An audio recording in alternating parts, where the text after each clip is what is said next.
رب اشرح لي صدري ويسر لي أمري واحلل عقدة من لساني يفقه قولي رب اشرح لي صدري ويسر لي أمري.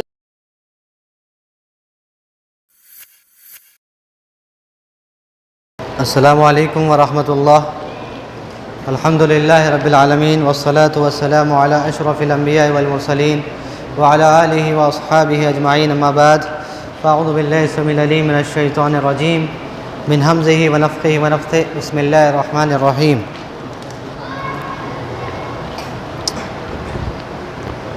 وَلَقَدْ أُوحِيَ إِلَيْكَ وَإِلَى الَّذِينَ مِنْ قَبْلِكَ لَئِنْ أَشْرَكْتَ لَيَحْبَطَنَّ عَمَلُكَ.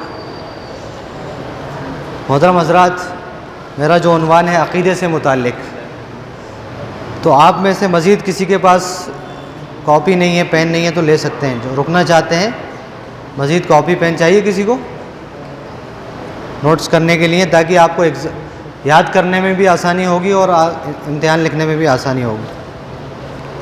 تو میرا کیا عنوان ہے؟ تو میرا جو طریقہ سوال جواب کی شکل میں، جیسا شیخ بھی پڑھا رہے تھے، کچھ باتیں آپ بھی بتائیں گے. آپ کو بھی بہت ساری چیزیں معلوم ہوں گی، اسی کو ہم ریوائز بھی کریں گے انشاءاللہ.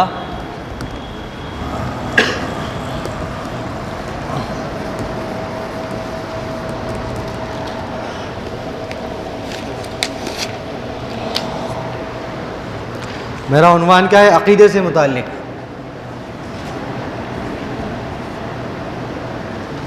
عقیدہ. تو سب سے پہلی بات یہ ہے عقیدے کی اہمیت کو ہم سمجھ لیتے ہیں قرآن و حدیث کی روشنی میں کہ عقیدے کی اہمیت کیا ہوتی ہے. اس سے پہلے آپ مجھے یہ بتائیں کہ عقیدے کا معنی کیا ہوتا ہے. کوئی بتا سکتے ہیں عقیدے کا معنی؟ اس سے پہلے کسی نے پڑھا ہے؟ تو جی، یقین کرنا. ماشاءاللہ، بارک اللہ فی. یقین کرنا. تو عقیدے کا لفظی معنی کیا ہے؟ باندھ لینا، یعنی کسی چیز کو باندھ لینا. جیسے سورۃ الناس کی آیت ہے، کیا ہے؟ فی العقد نفاثات فی العقد ومن شر النفاثات فی العقد، کہ ہم پناہ میں آتے ہیں اللہ کی کس سے؟ پھونکنے والوں کی گانٹھ لگا کر جو پھونکتی ہیں نا، جادو کرتے ہیں گٹھانے لگا کر، اس سے ہم اللہ کی پناہ میں آتے ہیں. تو گٹھان لگانا اس کا مطلب ہوتا ہے عقیدے کا، عقد کا مطلب. اسی طرح عقد نکاح آپ نے سنا ہوگا، سنا ہے؟ عقد نکاح کیا مطلب ہے؟ نکاح میں باندھ دینا، نکاح میں باندھ دینا. اور یہ ایسا باندھنا ہوتا ہے، ہماری نیت کیا ہوتی ہے کہ ہمیشہ یہ آپ بندے رہیں گے، کبھی کھلیں گے نہیں، یعنی نکاح ہمیشہ زندگی بھر میاں بیوی رہیں گے. اگر ہماری یہ نیت ہے کہ ایگریمنٹ کے تحت 1 سال 2 سال، تو وہ نکاح نہیں ہوتا. اسلام کی نظر میں وہ نکاح نہیں ہے جو 1-2 دن کے لیے ہوتا ہے. تو عقد نکاح کا مطلب ایسی گٹھان جو کبھی کھلے نہ. اور شرعی اصطلاح میں عقیدہ کہتے ہیں ایمانیات کو، غیبیات کو اپنے دل اور دماغ میں ان کو اچھے طریقے سے باندھ لینا، ان پر یقین کرتے ہوئے باندھ لینا. اللہ کے بارے میں، فرشتوں کے بارے میں، رسولوں کے بارے میں، کتابوں کے بارے میں، تقدیر کے بارے میں، جنت جہنم آخرت کے بارے میں، اس کی یقینی باتوں کو باندھ لینا کہ ہاں اللہ کے بارے میں یہ بات ہے، اللہ عرش پر ہے، اللہ ساری کائنات کا خالق ہے، مالک ہے، اللہ کے نبی آخری نبی ہیں. میں مثال دے رہا ہوں، فرشتے اللہ کی نورانی مخلوق ہیں. اسی طرح تقدیر کے بارے میں باتوں کو علم حاصل کرتے ہوئے اپنے دل و دماغ میں باندھ لینا ہمیشہ کے لیے، اس کو بولتے ہیں عقیدہ. کیا بولتے ہیں؟ عقیدہ. اور اس کا تعلق کس سے ہوتا ہے؟ دل سے ہوتا ہے. کس سے ہوتا ہے؟ عقیدے کا تعلق دل سے ہوتا ہے. شریعت کے اگر 2 حصے کریں ہم بنیادی طور پر، تو 2 حصے کیا ہوں گے؟ ایک عقیدہ ہوگا، دوسرا کیا ہوگا؟ اعمال ہوں گے، احکام. کیا ہوگا؟ عقیدے کے 2 حصے کریں گے تو ایک کیا ہوگا؟ شریعت کے اگر 2 حصے کریں گے، ایک عقیدہ بنے گا، دوسرا اعمال یا احکام، حکم. تو اس کا تعلق دل سے ہوتا ہے کہ آپ اللہ کے بارے میں ایمانیات سے ہوتا ہے کہ آپ کے اندر کتنا ایمان ہے. آپ دکھا سکتے ہیں کسی کو کتنا % ایمان ہے؟ نہیں دکھا سکتے. تو اس کا تعلق دل سے ہوتا ہے. عقیدے کا تعلق عام طور سے دل سے ہوتا ہے. اور عمل کا تعلق ظاہر سے ہوتا ہے کہ نماز، روزہ، حج، زکوٰۃ، جتنی بھی چیزیں ہم پریکٹیکل عمل کرتے ہیں. نماز پڑھنے سے لوگوں کو معلوم ہو جاتا ہے، روزہ بھی افطار کرنے کے بعد معلوم ہو جائے گا. لیکن عقیدہ دل کے اندر ہوتا ہے، ایمان دل کے اندر ہوتا ہے. ہے نا. اسلام ظاہری عمل کو بھی کہتے ہیں جیسا کہ بات آئے گی, اور ایمان جو ہے دل کی باتوں کو کہتے ہیں. سمجھ میں آ رہا ہے؟ ایمان کا تعلق دل سے ہوتا ہے.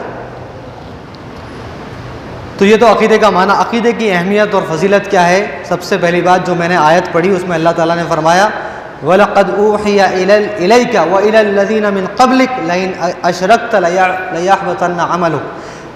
عقیدے کا اہمیت کا اندازہ آپ لگائیے. اللہ تعالیٰ نے فرمایا اے اللہ کے نبی, ہم نے آپ کے اوپر اور آپ سے پہلے جتنے بھی نبی تھے سب پر یہ وحی کی کہ اگر تم نے شرک کیا تمہارے سارے عمل برباد. یعنی کیا مطلب ہوا؟ شریعت عقیدہ اور عمل ہے. اگر یہ عقیدہ آپ کے پاس نہیں ہے تو یہ عمل آپ پہاڑ کے برابر بھی لے جائیں قبول ہوگا؟ نہیں ہوگا. شیخ نے جو بھی باتیں بتائیں الحمدللہ بہت تفصیل کے ساتھ, اگر آپ کے اندر عقیدہ نہیں ہے, آپ وضو اچھا کر رہے ہیں, طہارت اچھی لے رہے ہیں, نماز اچھی پڑھنا, حج عمرہ سب کر رہے ہیں, قبول ہوگا اللہ کے پاس؟ عقیدے کی اہمیت, کوئی عمل قبول نہیں ہوگا. آپ کتنے بھی اس سے کریں, آپ کتنی خوبصورتی سے کریں. اور دوسری بات کہ یہ عقیدے کی وجہ سے, توحید کی وجہ سے ہی دنیا قائم ہے. اللہ کے نبی صلی اللہ علیہ وسلم کی حدیث ہے کہ قیامت اس وقت تک قائم نہیں ہوگی جب تک کہ دنیا میں ایک اللہ اللہ اللہ کہنے والا رہے گا. یعنی ایک اللہ کے توحید کو ماننے والا, عقیدے پر قائم ایک بندہ بھی رہے گا, دنیا قائم رہے گی, قیامت نہیں آ سکتی. یہ توحید کی, عقیدے کی اہمیت ہے. سمجھ میں آ رہا ہے؟ عقیدے والا رہے گا, یہ نہیں کہ عمل والا رہے گا. یہ عقیدے کی اہمیت ہے. تیسری بات, دنیا میں امن و سلامتی کا واحد راستہ عقیدہ ہے, عقیدہ توحید ہے. اللہ نے فرمایا الذین آمنوا ولم یلبسوا ایمانہم بظلم اولئک لہم الامن وہم مہتدون, کہ جنہوں نے ایمان لایا اس کے بعد ظلم نہیں کیا. ظلم کا مطلب کیا ہے؟ شرک مراد ہے یہاں. اس کے ساتھ شرک کی ملاوٹ نہیں کی. شرک کی بہت ساری شکلیں ہیں, قبر پرستی ہے, سمجھ میں ہے, آئیڈیل ورشپ ہے, انسانوں کو جو ہے اللہ تعالیٰ کے اختیارات دے دینا ہے, اللہ کی ربوبیت میں, الوہیت میں, اسماء و صفات میں, حلال و حرام میں بھی کسی انسان کو اختیار دے دینا, یہ بھی شرک ہے. یہ سب اختیارات دے دینا یہ شرک ہے. تو ایک بندہ اگر توحید پر قائم ہے اور شرک نہیں کرتا تو اس کی وجہ سے امن آتا ہے. امن کا راستہ کیا ہے؟ توحید ہے. جب تک توحید نہیں ہوگی, پیسہ آ جائے, مال آ جائے, حکومت آ جائے, سب آ جائے, امن قائم نہیں ہو سکتا. سبحان اللہ. تیسری فضیلت کی بات یہ ہے, آپ اس کو نوٹ کیجئے, سمجھیے, اس سے تعلق سے آپ سے سوالات, کل بھی سوالات بھی کر سکتے ہیں ہم آپ سے, ٹھیک ہے. قرآن کا سب سے پہلا حکم عقیدہ توحید کے بارے میں, عقیدے کے بارے میں. جو عمل کرنے کا حکم دیا اللہ نے, نماز پڑھو, روزہ رکھو, اس کا حکم نہیں دیا, عمل کا حکم نہیں دیا, عقیدے کا حکم دیا. کہا یا ایھا الناس اعبدوا ربکم الذی خلقکم والذین من قبلکم لعلکم تتقون. اے دنیا کے انسانوں, تم سب اپنے رب کی عبادت کرو. تو پہلا حکم اگر اللہ نے کسی بات کا دیا ہے قرآن میں, آرڈر دیا ہے, تو توحید کا, عقیدے کا حکم دیا ہے. اور پہلی وہ چیز جس سے اللہ نے منع کیا ہے, نہیں اگر کوئی چیز ہے تو وہ شرک سے روکا ہے. شرک کی مذمت, توحید کی اہمیت. تو یہ ہمارے جو موضوع کا آپ عنوان سمجھ سکتے ہیں. اس کے بغیر ہماری نہ دنیا کامیاب ہو سکتی ہے نہ آخرت کامیاب ہو سکتی ہے. تو آئیے ہم دیکھتے ہیں کہ عقیدہ اور ایمانیات اور غیبیات کی یہ باتیں ہم کو کہاں سے لینا چاہیے, کہاں سے لینا چاہیے, کہ عقیدہ ہم کون سا مانیں اور کہاں سے لیں, اوتھینٹک سورس کیا ہے, معلوم ہے کسی کو؟ جی بھائی بتا رہے ہیں ماشاءاللہ. قرآن و حدیث. عقیدے کا لینے کا سورس کیا ہے؟ جو ایمانیات کی بات سمجھ رہے ہیں نا, عمل بھی لینا ہے لیکن اس سے پہلے عقیدہ اگر کہاں سے لینا ہے, اس کا سورس کیا ہے؟ قرآن و حدیث. عقیدے کی کوئی بھی بات اگر لی جائے گی تو کہاں سے لی جائے گی؟ قرآن و حدیث, قرآن اور صحیح حدیث سے لی جائے گی, صحیح حدیث سے. کیونکہ ضعیف حدیث اسلام نہیں ہوتا ہے نا. محدثین کے نزدیک ضعیف حدیث پہ عمل نہیں کیا جاتا. کوئی عقیدہ بھی ثابت نہیں ہوتا, عمل بھی ثابت نہیں ہوتا, تو عقیدہ تو بڑی چیز ہے. تو ہمارا عقیدہ کہاں سے لیں گے ہم؟ قرآن و حدیث سے. کیوں میں بتا رہا ہوں یہ بات؟ کیونکہ بہت سارے لوگ, بہت سارے فرقے, بہت سارے باطل لوگ عقیدے بھی الگ الگ چیزوں سے ثابت کر دیتے ہیں. مثال کے طور پہ صوفیہ کیا ہے, کسی کے خواب میں کوئی بات آ گئی اس کو بھی عقیدے میں شامل کر دیتے ہیں. ہمارے فلاں بزرگ کو اللہ کا دیدار ہوا, فلاں اللہ تعالیٰ یہ فرما رہے تھے, اللہ کے نبی یہ فرما رہے تھے. خوابوں سے عقیدے ثابت ہو رہے ہیں کہ یہ کرو صاحب, یہ کرو. تو یہ عقیدہ ثابت ہونے والا نہیں ہے. کوئی عقل سے عقیدہ ثابت کرے, صاحب عقل میں آنے والی بات نہیں ہے. یہ دجال آئے گا, امام مہدی آئیں گے, فلاں آئیں گے. دجال تو نظر ہی نہیں آ رہا دنیا میں, کہاں ہے؟ دنیا میں سیٹلائٹ گھوم رہی ہے, دجال ہے تو کہاں ہے؟ کیا بات ہے؟ تو یہ سب کیا ہے؟ اور دوسری بات کیا ہے؟ عقیدہ قرآن حدیث سے کیوں لینا ہے؟ کیوں؟ کیونکہ یہ عقیدہ جتنا بھی ہے غیب سے متعلق. کس سے متعلق ہے؟ غیب سے متعلق ہے، اس کا تعلق غیب کا مطلب کیا ہوتا ہے کہ انسان اپنے 5 سینس سے اور عقل سے کسی بھی چیز سے اس چیز کو نہیں جان سکتا، اس کو بولتے ہیں غیب. سمجھ میں آ رہا ہے؟ غیب کس کو؟ جس کو انسان اپنے 5 سینس کتنی ترقی کر لے وہ ترقی وہاں تک پہنچ ہی نہیں سکتی، اس کو بولتے ہیں غیب. تو غیب کا ہمارا عقیدہ کیا ہے کہ اللہ کے علاوہ بھی کوئی غیب جانتا ہے؟ کیا عقیدہ ہے آپ لوگوں کا؟ جی ہے نا، صرف اللہ تعالیٰ غیب جانتا ہے، اللہ کے علاوہ اللہ کے نبی کوئی انبیاء اللہ کے نبی محمد صلی اللہ علیہ وسلم بھی غیب کا علم نہیں رکھتے، مستقبل کی باتیں نہیں جانتے، جنت و جہنم کی باتیں نہیں بتا سکتے. کب بتاتے ہیں وہ؟ جب اللہ تعالیٰ چاہتا ہے. اسی بات کو اللہ نے بیان کیا قرآن مجید کی آیت میں، عالم الغیب، غیب کا جاننے والا اللہ، فلا یظہر علی غیبہ احدا، اپنے غیب پر کسی کو وہ ظاہر نہیں کرتا، الا من ارتضی من رسول، مگر جس رسول سے وہ راضی ہو. ہر رسول کو بھی نہیں بتاتا، اتنی باتیں بتاتا ہے. جس رسول سے وہ غیب کی باتیں بتانا چاہتا ہے، قیامت میں کیا ہوگا، قیامت سے پہلے کیا علامتیں آئیں گی، کون کیا کرے گا، کس کی حکومت ہوگی، کیا ہوگا، یہ سب باتیں غیب سے متعلق ہیں. یہ صرف اللہ جس کو چاہتا ہے، جس رسول کو چاہتا ہے بتاتا ہے.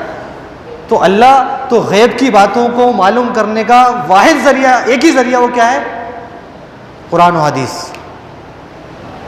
کیا ہے؟ قرآن و حدیث. سمجھ میں آ رہا ہے؟ غیب کی بات کو معلوم کرنے کا ایک ذریعہ قرآن و حدیث ہے، واحد ذریعہ قرآن و حدیث ہے. اس کے علاوہ دوسرا ذریعہ غیب کی بات کو معلوم کرنے کا نہیں ہے. اور جو ہے غیب کی بات اللہ تعالیٰ جانتا ہے، اللہ بتاتا ہے. کیسے بتاتا ہے؟ قرآن کے ذریعے، حدیث کے ذریعے. قرآن حدیث کس پہ نازل ہوا؟ کس پہ نازل ہوا؟ محمد صلی اللہ علیہ وسلم پہ، اللہ کے نبی پہ نازل ہوا. تو اللہ کے نبی ہی غیب کی بات بتا سکتے ہیں. کس کے حکم سے؟ اللہ کے حکم سے. اللہ کے نبی کے بعد کیا وحی آئے گی؟ قرآن حدیث کی کوئی بات آئے گی؟ کوئی رسول آئیں گے؟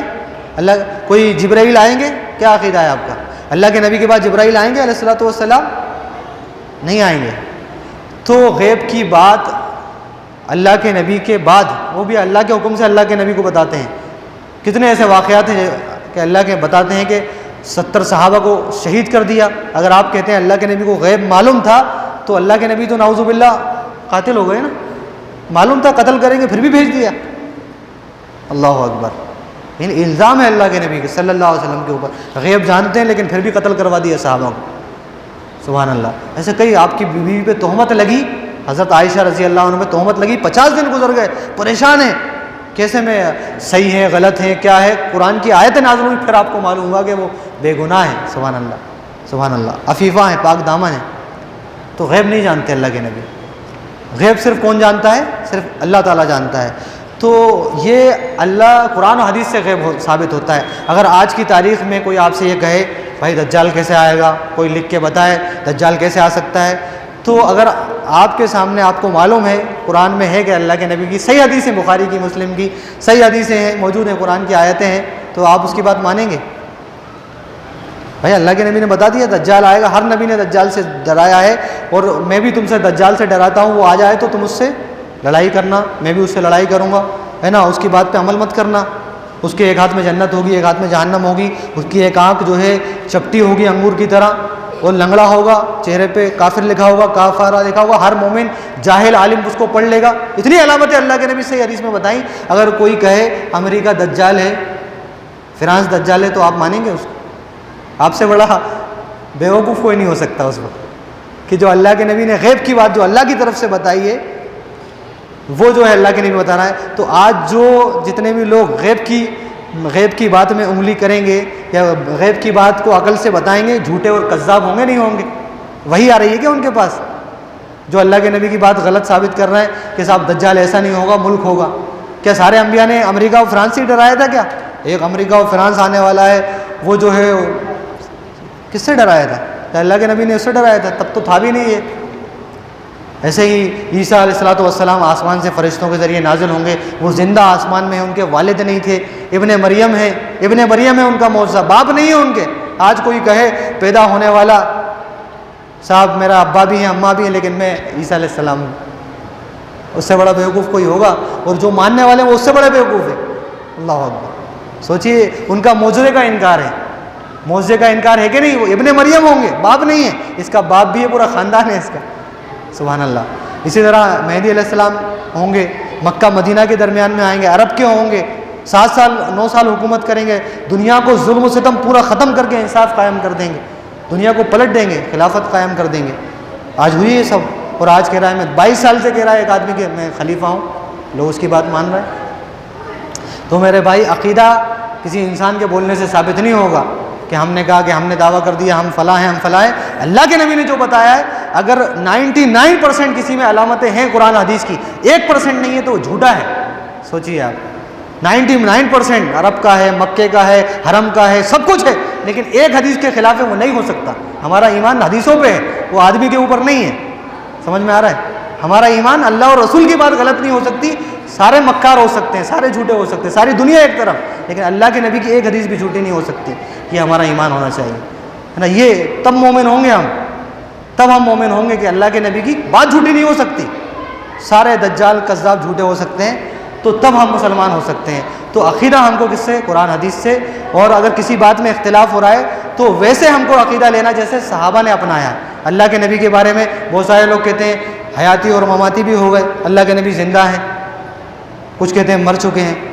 صحابہ میں ایسے اختلاف تھا کیا؟ ہاں اختلاف ہوا۔ حضرت عمر نے کہا کہ اگر کسی نے کہا کہ اللہ کے نبی کا انتقال ہو چکا ہے گردن اڑا دوں گا اس کی، کہا کہ نہیں کہا؟ پھر کس نے ان کو سمجھایا؟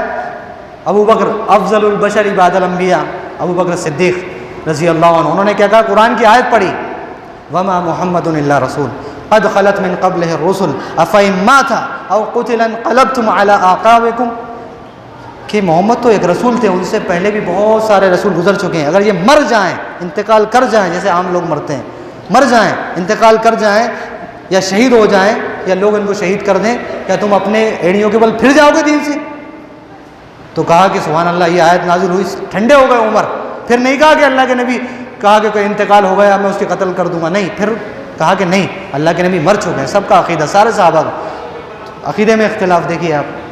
تو ہمارا عقیدہ کیسا ہونا ہے؟ اہل سنت والجماعت، جیسا صحابہ، تابعین، تابعین، اسلاف کا عقیدہ ہے قرآن و حدیث کے بارے میں، ایمانیات کے بارے میں، اسلامیات کے بارے میں، صحابہ کے بارے میں جیسا عقیدہ صحابہ کا ہے، اہل سنت والجماعت کا ویسا عقیدہ ہے۔ اس کے علاوہ ہے نا، صحابہ کے بارے میں بھی عقیدے میں بعض علماء نے عقیدے میں شمار کیا ہے کہ صحابہ سب جو ہے اللہ ان سے راضی ہے، کوئی فاسق اور فاجر نہیں تھے، وہ ساری غلطیاں اللہ نے ان کی معاف کر دی ہیں۔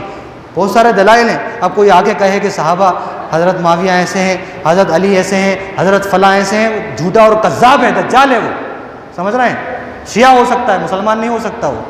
یہ عقیدہ ہے ہمارا، صحابہ کلہم عدول، سب سے دنیا کی پاک باز نبیوں کے بعد کوئی ہستی ہے، معصوم نہیں کہیں گے، اللہ کے نبی کی حدیث ہے معصوم صرف نبی ہوتے ہیں، لیکن وہ ساری امت سے بہتر ہیں، سارے صحابہ، کوئی منافق نہیں ہو سکتا اس میں۔ یہ ہمارا عقیدے کا حصہ ہے، جو کہتا ہے وہ خود منافق ہے، جو صحابہ کو منافق کہتا ہے۔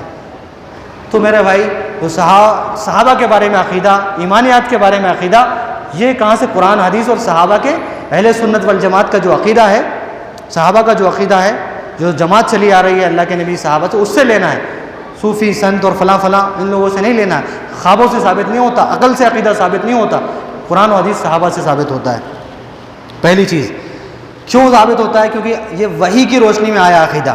ان ہوا وما ينطق عن الهوى، اللہ کے نبی کے بارے میں اللہ نے کہا صلی اللہ علیہ وسلم کہ وہ اپنی خواہشات سے بات نہیں کرتے جیسے عام لوگ کرتے ہیں، اپنے اپنے منہج کو، قرآن کی تفسیر بھی کر رہے ہیں لیکن اپنا عقیدہ اور ٹھوس دیا اس میں، سمجھ رہے ہیں؟ اپنا منہج ٹھوس دیا، پوری جگہ خلافت اور حکومت ہی دکھ رہی ہے عقیدہ اور منہج میں بھی، قبر پرستی کہیں نظر نہیں آ رہی، شرک کہیں نظر نہیں آ رہا، سب اپنے اپنے جو ایک دماغ بنا لیا اس کے حساب سے تفسیر لکھ ڈالی۔ تو اللہ کے نبی کی جو قرآن کی جو تفسیر ہے وہ اللہ کے نبی کر چکے ہیں، صحابہ نے کر لی ہے، صحابہ لے چکے ہیں، یہ اصل تفسیر ہے۔ اس کے مطابق کسی کی تفسیر ہوگی تو قابل قبول ہوگی۔ تو اللہ کے نبی کی جو بھی بات ہوتی ہے وحی کی روشنی میں ہوتی ہے، اپنی خواہشات سے کوئی بات نہیں کرتے اللہ کے نبی۔ اسی لیے اللہ نے کہا ما آتاکم الرسول فخذوہ، جو بھی رسول تم کو دیں، جس غصے میں دیں، خوشی میں دیں، ناراضگی میں دیں، اس سب کو لے لو۔ یہ کسی اور کو حاصل نہیں ہے، کسی امام کو، کسی ولی کو، کسی بزرگ کو یہ شخصیت حاصل نہیں ہے، جو اللہ کے نبی کو کیا حاصل ہے؟ جو بھی وہ بات بولیں اللہ کے نبی انس رضی اللہ عنہ فرماتے ہیں کہ میں ہر بات اللہ کے نبی کی لکھتا تھا، 24 گھنٹے جو بولتے تھے اللہ کے نبی لکھتا تھا۔ تو مشرکین نے کہا کہ تم کیسے عجیب آدمی ہو، اللہ کے نبی غصے میں ہوتے ہیں، کبھی خوشی میں ہوتے ہیں، کچھ باتیں ایسے بول دیتے ہیں، اس کو کیا لکھنے کی ضرورت ہے؟ سبحان اللہ. اللہ کے نبی نے کہ وہ لکھنا چھوڑ دیا. اللہ کے نبی نے کہا صلی اللہ علیہ وسلم انس کیا ہوا, تم تو بڑے اچھے لکھتے تھے, ہر بات کو نوٹ کرتے تھے. کہا کہ اللہ کے نبی میں نے سوچا کہ آپ جو دینی باتیں بتاتے ہیں ایمانیات کی وہ تو میں لکھتا ہوں, لیکن کبھی آپ غصے میں ہوتے ہیں, ہو سکتا ہے کچھ بات غلط نکل جائے, کبھی آپ خوشی کے موقع پر ہوتے ہیں, کچھ بھی بول دیں, دین کا حصہ نہ ہو. اللہ اکبر. اللہ کے نبی نے فرمایا اللہ کی قسم میری زبان سے جو بھی نکلتا ہے وہ سب جو دین کا حصہ ہے, وہ سب جو ہے تم لکھنے کے قابل ہے. تو یہ اللہ کے نبی کا معجزہ ہے, یہ اللہ کے نبی کی شخصیت ہے کہ ہر بات دین ہوتی ہے, آپ کی ہر بات شریعت بن جاتی ہے, یہ کسی اور کی بات نہیں ہو سکتی. تو یہ کون سی آیت ہے؟ سورہ نجم کی آیت نمبر 30 ہے, جو بھی میں نے پڑھی. 3 ہے, ان ہوا الا وحی ہوا, وہ تو وہی ہے جو اللہ آسمان سے آتی ہے. تیسری بات, دین اسلام کے کتنے درجات ہیں, لیولز ہیں نا, آپ کو معلوم ہوگا. اسلام میں کتنے درجات ہیں؟ اسلام کے درجات کتنے ہیں؟ 3 درجات ہیں. کیا کیا ہیں, کوئی بتائیں گے؟ جی, لیولز 3 درجات ہیں. پہلا ہے اسلام, سب سے پہلی بنیاد اسلام, اس کے اوپر ایمان. تیسرا کیا ہے؟ احسان. 3 درجے ہیں اسلام کے, اسلام, ایمان, احسان. سب سے اعلیٰ درجہ کیا ہے؟ احسان ہے نا. اسلام کیا ہے کہ دل سے اللہ کو ماننے کے بعد ظاہر سے نماز پڑھنا, روزہ رکھنا, اسلام کے ارکان کی پابندی کرنا, یہ اسلام ہے نا. اس سے بڑا لیول کیا ہے کہ اللہ پہ پختہ ایمان, ارکان ایمان کو پختہ جیسے اس کا حق ہے بڑے لیول پہ ماننا, اور اس کے عمل کو بھی زیادہ, یعنی اس سے بڑھ کر عمل کرنا. فرائض کے ساتھ سنت, نوافل کا اہتمام, کا تہجد کا اہتمام, یہ ایمان. یعنی بندہ گناہوں سے بچنے کی بہت کوشش کرے. اور اس سے ہائی لیول کیا ہے؟ احسان, کہ گناہوں سے بچے, وہ نفرت کرے, گناہ سے بچے, وہ نفرت کرے. اور ہر وقت یہ سوچے کہ اللہ مجھ کو دیکھ رہا ہے, یا میں اللہ کو دیکھ رہا ہوں, یہ تو نہیں کر سکتے, اللہ مجھ کو دیکھ رہا ہے, دکان میں, گھر میں, مکان میں, ہر وقت. اور رمضان کا بھی یہی پیغام ہے. رمضان کا مقصد آپ کو مسلمان بنانا نہیں ہے, غلط فہمی نہ رہے, محسن بنانا ہے رمضان کا مقصد. اگر وہی چال رفتار بیڈنگی جو پہلے تھی اب بھی ہے رمضان کے بعد بھی, تو رمضان کا مقصد حل نہیں ہوا. کیا کہا اللہ نے؟ لعلکم تتقون, تاکہ تم متقی بن جاؤ. روزوں کا مقصد ہے. تقوی کا مقصد کیا ہے؟ تجارت, اللہ کی شریعت کی روشنی میں. ہر وقت اللہ مجھ کو دیکھ رہا ہے, سفر میں, حضر میں, بیوی کے ساتھ, ماں کے ساتھ, ہر جگہ اللہ مجھ کو دیکھ رہا ہے. گناہوں سے بچنا ہے. تو یہ 3 لیولز ہیں, درجات ہیں اس کے دین کے. کیا کیا ہے بولیے؟ اسلام, ایمان اور احسان. 3 درجے یاد رکھیں گے انشاءاللہ. تو ہم کو کون سے لیول تک پہنچنا ہے انشاءاللہ؟ احسان ہے نا, عمل کر کے, توحید علم حاصل کر کے ہائی لیول پہ پہنچنا ہے. گناہوں کو چھوڑ کے, گناہوں سے نفرت کر کے, میوزک سے نفرت کر کے, شرک سے نفرت کر کے, حلال چیزوں سے, حرام چیزوں سے, گٹکے سے نفرت کر کے, سگریٹ سے نفرت ہونا چاہیے. کوئی پی رہا ہے تو آپ جو ہے ادھر کھڑے نہیں ہونا ہے نا. کوئی اگر گانا آواز آ رہی ہے تو نفرت ہو جائے ایسی. تو گناہوں سے نفرت یہ ایمان کی لیول ہے آپ کا, ہے نا. نیکیوں سے محبت یہ ایمان کا ہائی لیول ہے, ایمان کو جانچنے کا پیمانہ ہے. گناہ ہو رہا ہے, آپ کا کچھ اثر نہیں ہو رہا, تو ایمان کمزور ہو چکا ہے. اللہ اکبر. اور نیکیاں ہو رہی, خوشی ہو رہی ہے, تو ایمان بڑھ رہا ہے آپ کا. تو یہ 3 درجات ہیں. اچھا, اسلام کسے کہتے ہیں؟ اس کی چھوٹی مختصر تعریف. اسلام کا مطلب یہ ہوتا ہے کہ اللہ کی توحید کو مانتے ہوئے, ایک اللہ کی توحید کو, اللہ کو ایک مانتے ہوئے, اس کی توحید میں اس کا بھی بیان آئے گا کہ اللہ کو اپنے وجود میں ایک مانتے ہوئے, ربوبیت میں ایک مانتے ہوئے, دوسری چیز. اور تیسری چیز اللہ کو اپنے اسماء و صفات میں ایک مانتے ہوئے. چوتھی چیز اللہ کو الوہیت میں, عبادت میں صرف اللہ اکیلا ہے, عبادت کا کوئی حقدار نہیں ہے, نہ رکوع کا, سجدے کا, نظر و نیاز کا, حلال و حرام کا کرنے کا کوئی حقدار نہیں ہے. یہ سب ماننا یہ توحید ہے. تو توحید میں اللہ کو ایک جاننا اور اس کی تقاضوں کی پورا کرتے ہوئے اس کی اطاعت کرنا. توحید کے کچھ تقاضے ہوتے ہیں. اب اگر کسی کو ماں باپ بول رہے ہیں تو ان کا تقاضا ہے نا ان کی اطاعت بھی کرو. آپ سے بہت محبت ہے, آپ ہمارے ابو ہیں, امی ہیں, وہ کہیں 1 گلاس پانی پلاؤ بیٹا, یہ کام ہم سے نہیں ہوگا. یہ سب کام وام کا مت بولو, جھوٹے ہیں آپ, جھوٹے ہیں آپ. اگر اطاعت نہیں ہے اور عقیدے کی بات کر رہے ہیں, جھوٹے ہیں. سمجھ رہے ہیں؟ تو عقیدے کا لازمی تقاضا کیا ہے کہ عمل ہو. تو مطیع اور فرمانبردار, عقیدے کے مطابق توحید کو مانا ہے, تو اللہ کے جو احکام ہیں اس کے مطابق عمل کرنا, یہ اسلام ہے. اس کی اطاعت اختیار کرتے ہوئے اس کا مطیع و فرما بردار ہو جانا، سلینڈر کر دینا اپنی خواہشات کو، اپنی انا کو، اپنے نفس کو، اپنے معاشرے کو، اپنے خاندان کو، پوری دنیا کو اللہ اور رسول کے سامنے قربان کر دیں، یہ اسلام ہے۔ وَإِذْ قَالَ إِبْرَاهِيمُ وَإِذْ قَالَ رَبُّ، جب ابراہیم علیہ السلام نے ان کے رب نے کہا اسلم، قال اسلمت لرب العالمین، کہا سلینڈر کر دو، اسلام لے آؤ، تو انہوں نے فوراً کہہ دیا کہ میں اللہ کے سامنے اپنے آپ کو سلینڈر کرتا ہوں۔ کیسا سلینڈر کیا کہ 190 سال تک، 80 سال تک کوئی اولاد نہیں ہوئی۔ سوچیے آپ 80-90 سال تک کوئی اولاد نہیں، کتنے پریشان ہوں گے بڑھاپے کی حالت میں، لیکن اللہ سے مایوس نہیں ہوئے، اللہ سے مانگتے رہے۔ اللہ نے بڑھاپے میں 2 اولاد دی، پہلا تو ایک اسماعیل علیہ السلام، ایک اولاد ہے پہلے اسماعیل علیہ السلام، وہ جب چلنے پھرنے کی عمر کو پہنچ گئی اور ابھی پیدا ہوئی اولاد، تو کہا کہ اولاد کو چھوڑ کے 2-4 مہینے کا دودھ پیتا بچہ ہے مکے میں، جہاں کوئی ایک درخت نہیں ہے، کوئی رہنے والا نہیں ہے، کوئی باغات نہیں ہے، کھانے پہ کوئی انتظام نہیں، بیوی بچوں کو وہاں چھوڑو، جاؤ دعوت اصلاح کے لیے فلسطین اور شام کی طرف چلے جاؤ۔ اتنی بڑی آزمائش، کیا سلینڈر کر دیا کہ اللہ نے تو نے کہا ہے تو تیری بات تو ماننا ہے، چھوڑ دیا۔ اس کے بعد جب بچہ بڑا ہو گیا، اس کے بعد کہا کہ بچے کو ذبح کر دو، خواب میں دکھایا ذبح کر دو، کوئی چوچرا نہیں، بیٹے سے مشورہ کیا، بڑا بچہ ہو گیا تھا، تو بچہ بھی ماشاءاللہ ایسی تربیت، ابا جو اللہ حکم دے رہا ہے، آپ کا حکم، آپ کا خواب تو وہی ہوتا ہے، اللہ کا حکم ہے، آپ اس میں چوچرا مت کیجیے، میں سہ لوں گا، ستجدنی انشاءاللہ من الصابرین، آپ مجھے صابرین میں سے پائیں گے۔ دونوں مسلمان تھے، اللہ کا حکم آ گیا، جان بھی قربان ہے، مال بھی قربان ہے، خاندان قربان ہے، رسم و رواج قربان ہے، یہ ہوتا ہے مسلمان۔ لوگ کیا کہیں گے، خاندان کیا کہے گا، وہ گھر والے ناراض ہو جائیں گے، یہ اچھا مسلمان نہیں ہے۔ مسلمان کا کیا ہے، اللہ اور رسول کا حکم آ گیا، سچا مسلمان کی علامت یہ ہوتی ہے۔ تو یہ ہے مطیع و فرمانبردار ہو جانا، اور شرک اور مشرکین سے برات کا اعلان کرنا، ان سے نفرت کرنا، شرک کی جتنی شکلیں ہیں ان سے نفرت کرنا، برات کا اعلان کرنا کہ ہم سارے شرک سے بری ہیں، لکم دینکم ولی دین، تو ہم تمہارا دین تمہارے لیے، ہمارا دین ہمارا۔ کب یہ دعوت دیتے ہوئے، اصلاح کرتے ہوئے، نفرت کر کے ان کو چھوڑنا نہیں ہے، ان کو ان کے عقیدے سے نفرت کرنا ہے، ان کو دعوت دینے کی فکر کرنا ہے۔ تو اسلام کی تعریف ہوئی اللہ کی توحید کو مانتے ہوئے اور اس کی اطاعت اختیار کرتے ہوئے اس کا مطیع اور فرمانبردار ہو جانا، اور شرک و مشرکین سے برات کا اعلان کرنا کہ ہم تم سے بری ہیں، ہم نہیں کر سکتے تمہارے کام، یہ اسلام ہے۔ اسلام کے کتنے ارکان ہیں جی؟ کتنے ارکان ہیں بھائی بتا رہے ہیں؟ 3 ہیں، 5 ہے اور 4 ارکان ہیں جی۔ 3 جواب آ گئے ابھی تک، صحیح جواب 6 ارکان ہیں اسلام کے۔ دیکھیے بہت بنیادی بات ہے، آپ غور کیجئے، یعنی یہ بات بہت اہم ہے، کسی کو بھی ڈاؤٹ نہیں ہونا چاہیے تھا اس میں۔ تو کتنے ارکان ہیں اسلام کے؟ 5 ارکان ہیں اسلام کے۔ بنی الاسلام علی 5، اسلام کی بنیاد 5 چیزوں پر، کتنی چیزوں پر ہے؟ 5 چیزوں پر ہے۔ اسلام کے کتنے ارکان ہیں؟ 5۔ کوئی بتائیں گے کیا کیا ہیں؟ جی پہلا کلمہ توحید، دوسرا نماز، جی ہاں پہلا کیا ہے؟ توحید، شہادت، کلمہ شہادت، کلمہ توحید، اشہد ان لا الہ الا اللہ و اشہد ان محمد رسول اللہ۔ دوسرا کیا ہے؟ نماز، اعمال میں سب سے بڑی چیز کیا ہے؟ نماز۔ تیسری کیا ہے؟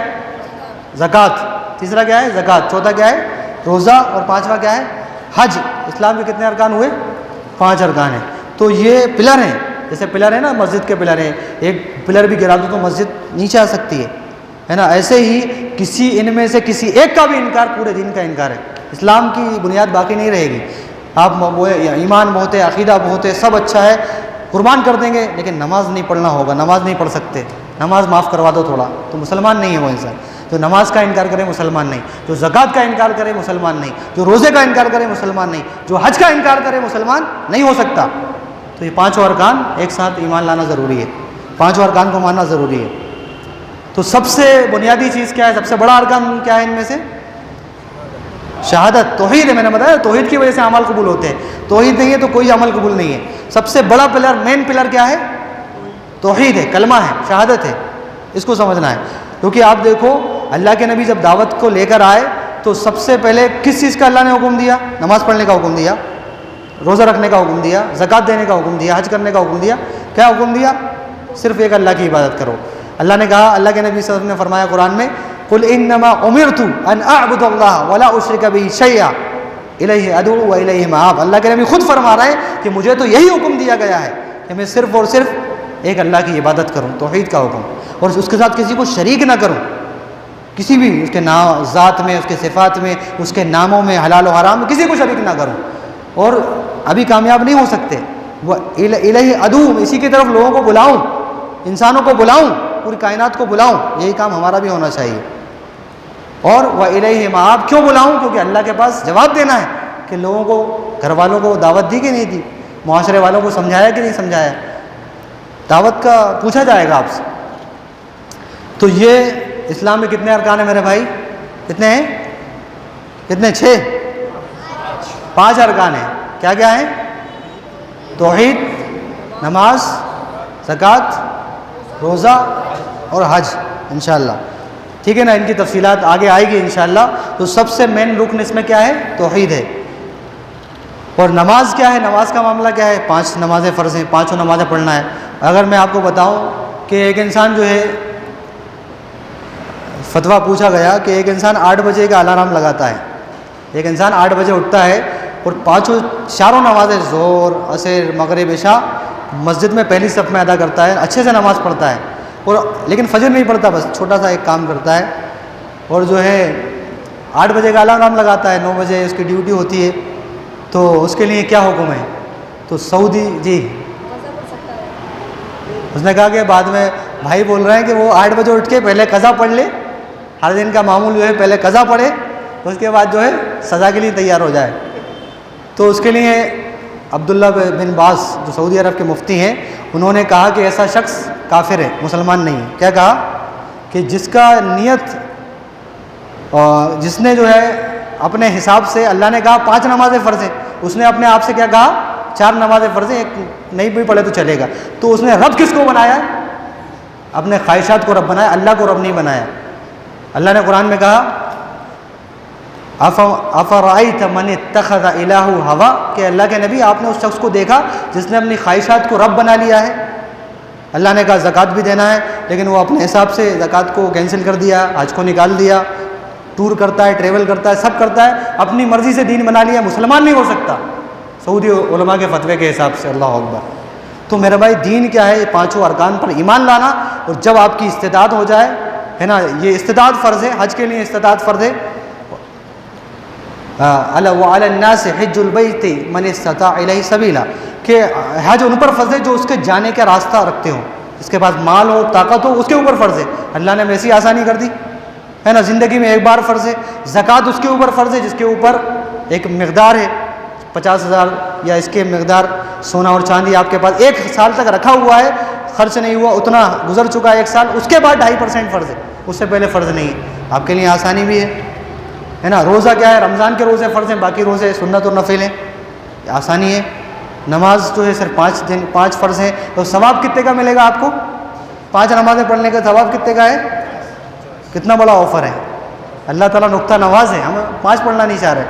تو میرے بھائی غور کیجئے, یہ بہت ہی بنیادی ارکان اسلام ہے, اس کے بغیر ہم مسلمان نہیں ہو سکتے. ان کی پابندی کریں.